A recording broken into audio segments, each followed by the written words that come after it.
Hi guys, kasama natin ngayon sa ating Maria Ligaya. Yan, shoutout po sa ating lahat. Maligaya ka ba? Oo, now and forever. Kay Kanta talaga yun. Kay Mr. Swaby. Kasi ng Mr. Sabi. Yung asawa mo. Ayun naman, oo. Pangarap mo sa maging kamukha ni Michael. Ha? Oo. Pag tanungin kung kailan naliligo si Michael, ilang beses na naliligo. Oo, para madagdagan yung kapugian niya. Kasi, Pangit no? Pangit. ha? Wala. Hindi naman. Kasi yung mukha kasi ni Michael, alam mo yung pang-artista, hindi nakakasawa. Yung sa asawa ko kasi medyo nakakasawa. Kakasawa na? Charot lang. Hindi pa. Napakabait na asawa ko, masipag, at talagang, nakaka-proud po. Nagbago daw siya nang nakilala ka na. Hindi na daw siya naninigarilyo. Uy, wala talagang ganun, normal. Hindi, dati sama. Hindi, wala siyang ganun. Hindi po talaga. Bisa binibutugan ako. Ha? Binibutugan ako. Oo, wag ka nagpapaniwala doon. Kinukonsinti lang yata ako. May tatanong pala ako sa ito. Anong tatanong mo? Paano mo na-scout si Krista? Ito po pala ang scouter ni Krista po. Galing kumanta. Oo nga. Saan mo siya nakilala? Napabilib ka? Oo, nung pinanood ko yan. Kasi yung time talaga, Norma, na wala akong views. Tapos hindi ko alam kung ano i-content ko nung araw na yun. Nasaan ka nun? Sa bahay. Tapos sabi ko doon sa asawa ko, ano i-content ko ngayon? Kasi hindi ako na nakakasama kay Kuya Bal. Hindi pa rin naman ako na nakakasama kay Kalingap Tata. So sabi ko, parang kailangan ko mag-charity ngayon para may upload ako. Oh, saan ka nagkuha ng pan-charity mo? Ah? Hindi kasi dati kahit 300, 500, sina-charity ko yan. Ay siya? Oo.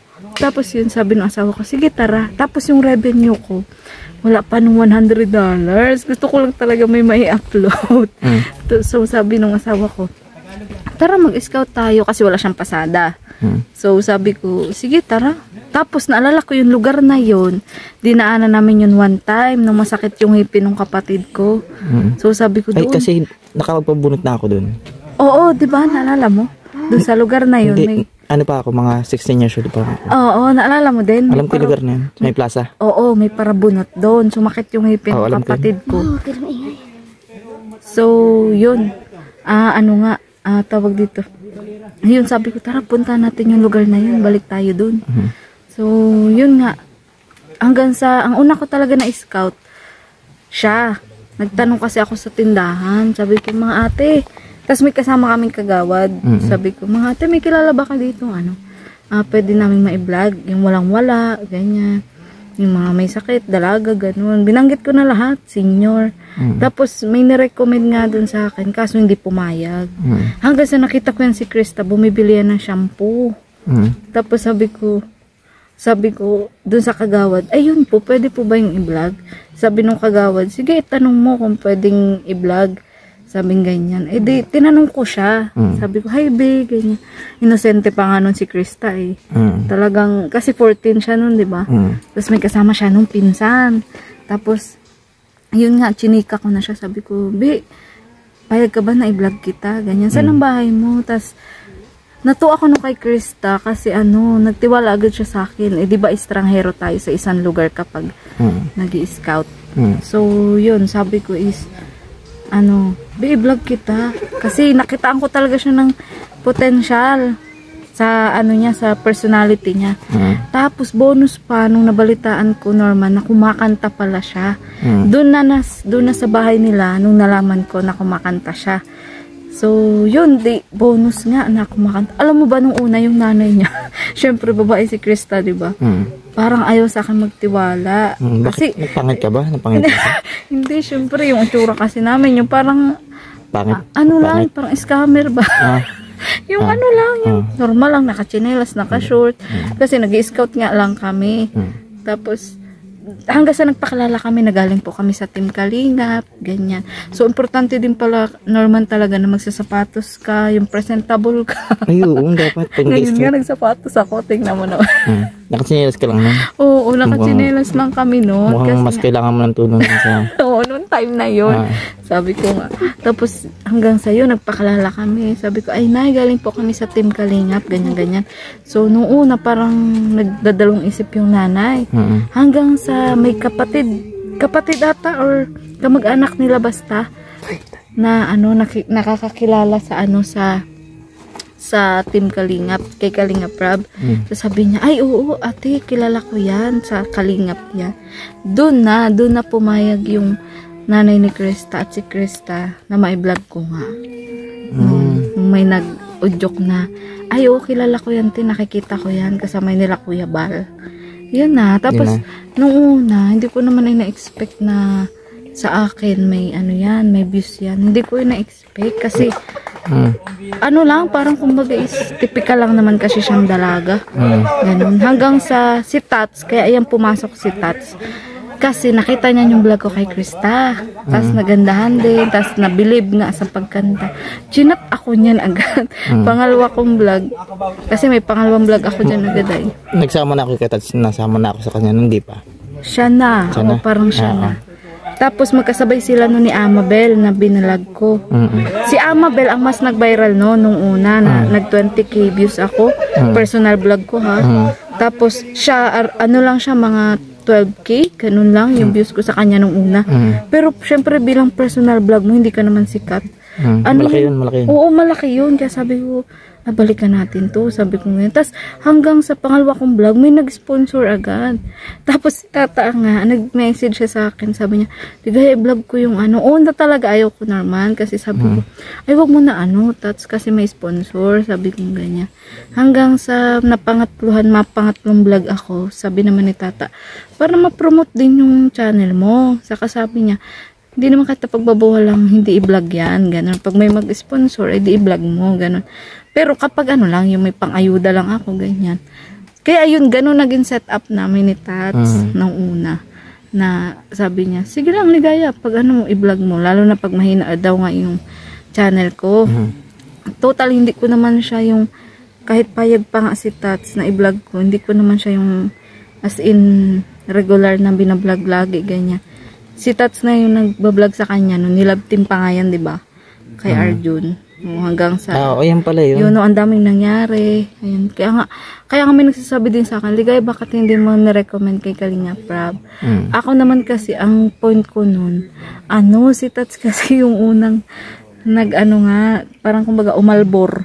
Inalbor niya. Kung sa kabarkada mo baga yung umalbor. Tapos, sabi ko parang hindi rin makakapasa kay Kalingap Rab to. Nagduda ako. Nagduda sa talaga yung may kasalanan. Oo, sabi ko, parang hindi to makakapasa kay Kalingap Rab. Sabi kong ganyan. Hanggang sa ang alam ko, sabi ni Tats, napansin daw nga ayan ni Kalingap Rab nung birthday ni Angelica. Kumanta? Oo, kumanta. Kasama si Arjun. Yun nga po yun. Oo. Kasama ka ba nun? Hindi ako pumunta pero... yun nga daw yun. Kaya ngayon, kung ano yung natatanggap ni Krista mga biyaya, kung nasan siya ngayon, masayang-masaya ako para kay Krista.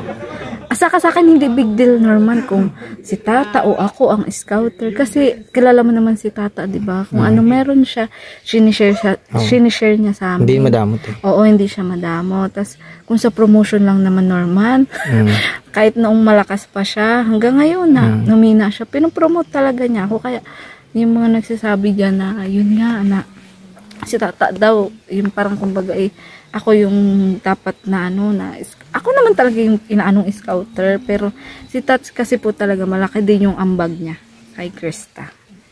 Siyempre, ang makarinig ka ng Prab ay... Saka one Kalingap, one family tayo. Oo, dapat lang. Diba? Diba? Masipag na scouter ka pati. Yes. Ay, alam mo sa totoo lang Norman, ang kulang lang talaga sa akin, pantulong. Pero kung sa tutulungan, ang dami ko talaga na-i-scout. May beneficiary siya akong isa. Ang target ko lang sana dun dati, magbigay lang ng pang isang buwan baga. Tapos ang malado na diabetic. Naku, kamot ako sa ulo. Di ba January wala tayo halos kinita sa YouTube. Na-hospital pa. Pero wala pa sa yung nag-sponsor.